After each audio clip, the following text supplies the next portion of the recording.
For good or for bad, you get me for a second round. We're going to talk about parish cost recoveries for the last 10 minutes. And the rationale, this is something I meant to say earlier. Actually, when the survey was completed and we asked for feedback on what should we cover, there were over 100 responses. I threw them into AI, asked for a kind of feedback on what were the top responses according to various categories, and roles and responsibilities of wardens and PCRs were both in the top 5 out of about 20 different things that were asked for.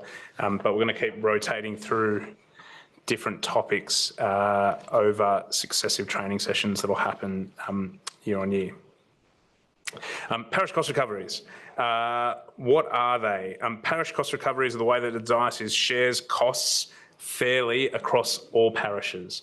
There's basically 3 ways that the synod can, well, in fact, there's 2 ways that the synod can pay for things. One is out of its own budget, and that tends to go for big ticket items like helping to fund more college, or for real expenses that are incurred on behalf of parishes that parishes benefit for, then those things are then recouped via parish cost recoveries. Dan's got the first of a couple of pages that we're going to look at already up on the screen. Again, the website is the place that we want to point you to for information on this stuff.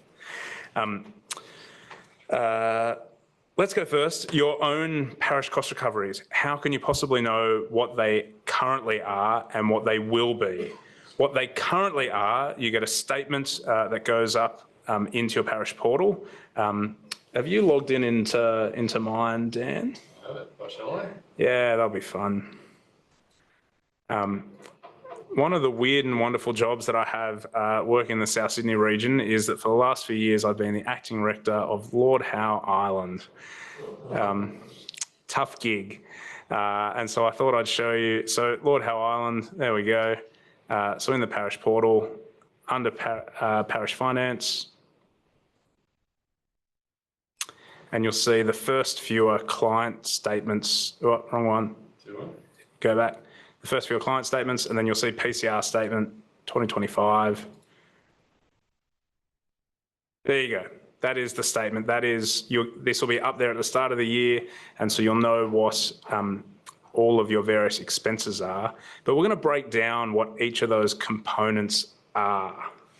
And then I'm going to round out by showing you where you can find what the upcoming year's PCRs will be post-synod, so that you can get them into the budget. But if we can go back to the parish cost recoveries page.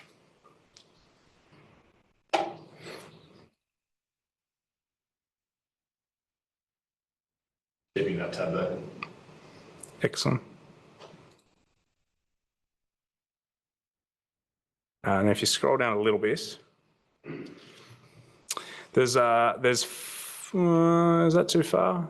No, that's right. That's right. There's 4 main parts that make up your parish cost recoveries. The first one is ministry costs, which are sometimes described as fixed costs. That is, there is a certain amount per clergy person that is engaged in your parish. Lay ministers are not covered by the parish cost recovery system as far as those fixed costs go. But so you've got ministry costs, and you'll see there's a few things there that are outlined: superannuation, long service leave, clergy care, and clergy sickness and accident fund. Those are the fixed costs for your ordained ministry workers. Second thing, parochial network costs. And I'm going to show you, not right now, but after we've gone through these 4, I'm going to show you where that gets calculated. But the network costs is one of 3 variable costs. That is, it'll be expressed to you as a percentage rather than a fixed dollar amount. And the network costs, as you can see, are all costs that are incurred by all the parishes of the diocese together, and those costs are then distributed out. And so your parish participates in the parish property and liability insurance program. You benefit from the work of the Office of the Director of Safe Ministry, etc., etc. All of these things are central costs that are incurred and then divvied out to the parishes. The third one, which is also variable, is the church land acquisition levy, which at the moment is 2%. That goes towards the funding of the purchase of land in both the northwest and southwest growth corridors, which is a great thing that we can do together in order to make sure that there is a gospel witness in those parts of the world. The fourth one, property receipts levy, we're not going to delve into that significantly, but based off your parish's property income, there is a levy that you potentially pay. Now, in terms of how that all gets calculated, there's a report that goes to Synod that spells out both the proposed fixed costs and real expenses and real income in order to divvy them up. And so that report is in a section of the website specifically for budgeting for the year coming. So, yep. Demonstrating again to use the search. Sorry, I've got chat windows and stuff blocking my exit.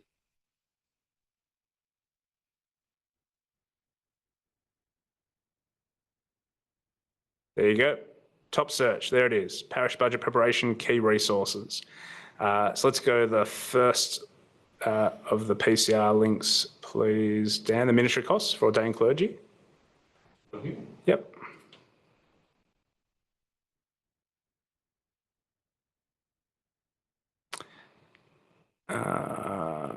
Although that's network costs. There we go, ministry costs. So this is the report that went to Synod this year, and I think we're just waiting on a little tweak at standing committee for this to be confirmed. Is that right? I believe so. Yep. But you can see there already, there was the actual for 2025 and the proposed for 2026. All there, good to go in your budget for next year, ready to go. No surprises in terms of estimates you can make off those. Now, if we go back up to the top of the page, or to the second one. Oh no, actually go back to our ministry costs up the top. Yep. So there you can see, so this is how PCRs actually get calculated as a percentage. There are real fixed costs that have been incurred. And so we start with what were those costs, and then we take the net receipts for all the parishes and then just divide up the costs across the parishes on the basis of your receipts. So the short story is, the more income your parish has, the more share of the fixed central costs you're going to cop, and the smaller your parish's income, the smaller the share of the costs that you're going to cop. So then we'll go back to the budgeting page, and if we can get up the parish by parish breakdown.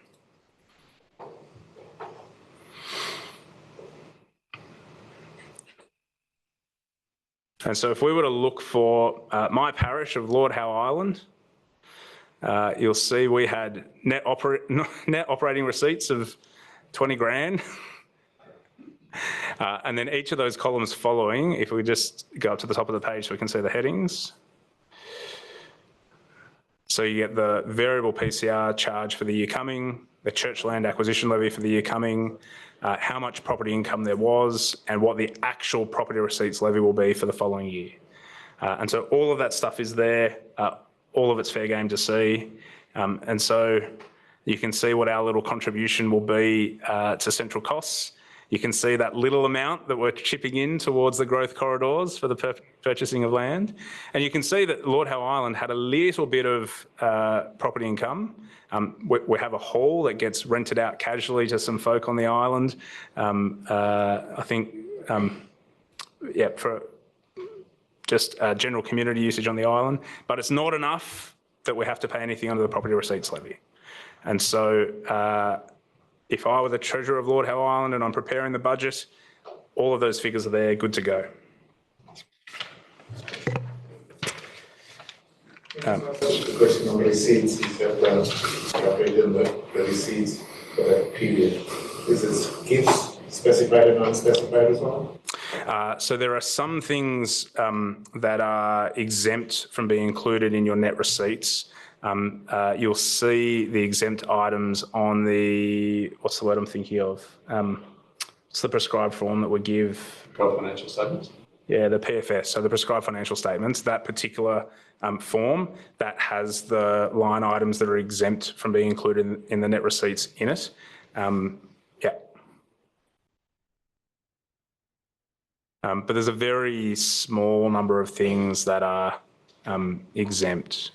Like I think off the top of my head, if you, depending on how you manage giving to missionary organisations, like if you're having money come in that's just going straight out again, that wouldn't be included in your net operating receipts. There's only a handful of things where that's the case.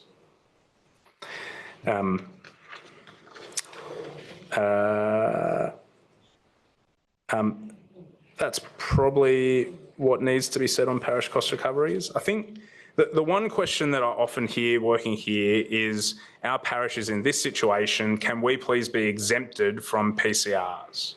And I think what often sits behind the question is, our parish is going through financial difficulty, we're feeling it, we're looking for any avenue we can get. I think there's also an assumption that PCRs are an arbitrary amount that 8% is just arrived at, and then once the money comes in, we figure out what to do with it.